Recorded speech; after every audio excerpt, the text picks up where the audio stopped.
So we go through a design process, and we have a cool set of drawings, and then we have to go through a building permit process.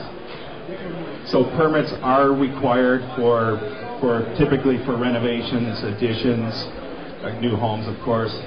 There's some exceptions where you don't need a permit. For example, if you're just doing a kitchen renovation where you're not really altering structure or changing floor, then you don't need a building permit. Municipalities are actually legislated where they cannot charge any extra fees. All their fee structure has to be related to the building permit process. So they can't charge extra for budget shortfalls. Basically, the plans examiners and building inspectors are there to enforce the building code. So they will not look at the quality of what's being built. They're strictly there to enforce the building code. So typical inspections, there's a pre-footing inspection if you're involved with addition, foundation before backfill, so to address or make sure that the waterproofing membrane is done properly, the weeping tiles, framing, so looking at the structural aspect, mechanical, so the HVAC and the plumbing has to be inspected before it's enclosed, insulation inspection to make sure the insulation is done properly, occupancy permit, which means you can actually move into the house, so we've met all the safety requirements where you can move back in, and then sometimes the final inspection could be later, like especially in the wintertime where there's things you can't do outdoors, then the final inspection can follow. Anyone can actually apply for a building permit, so it's a homeowner, a designer, or the builder can apply for a permit. The key is for the drawings either need to be stamped by an architect stamp, or they must have a BCIN number to be able to get a building permit. Part of the permit process, and it's actually really more part of the design process, but we have to comply to zoning and bylaws as well.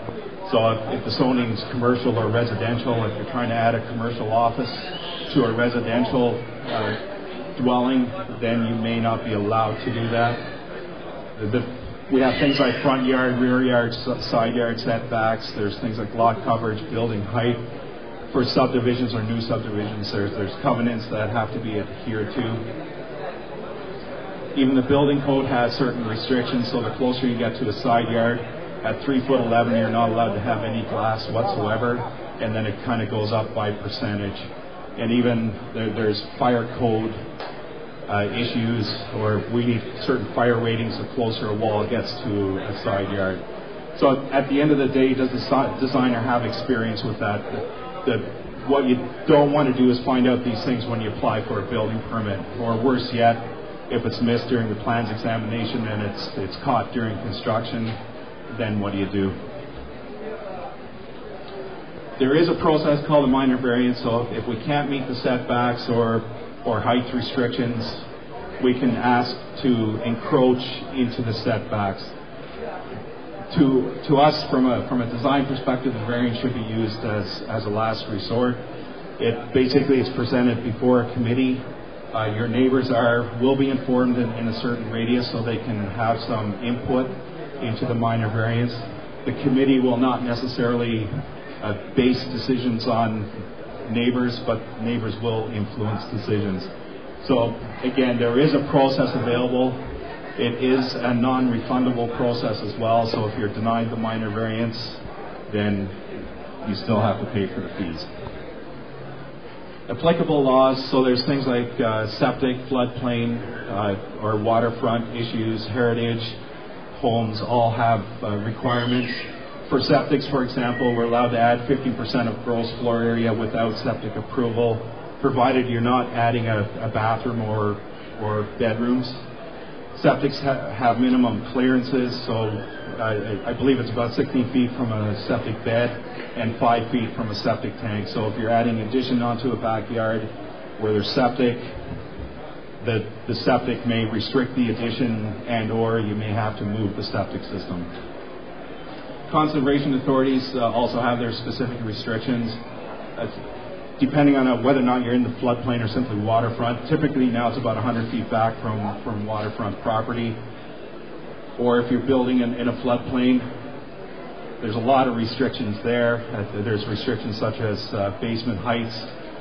You can't turn a basement into a living area, for example.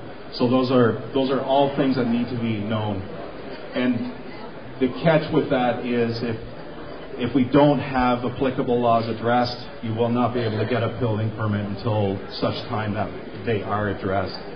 So there's, again, does your designer know that and have enough experience?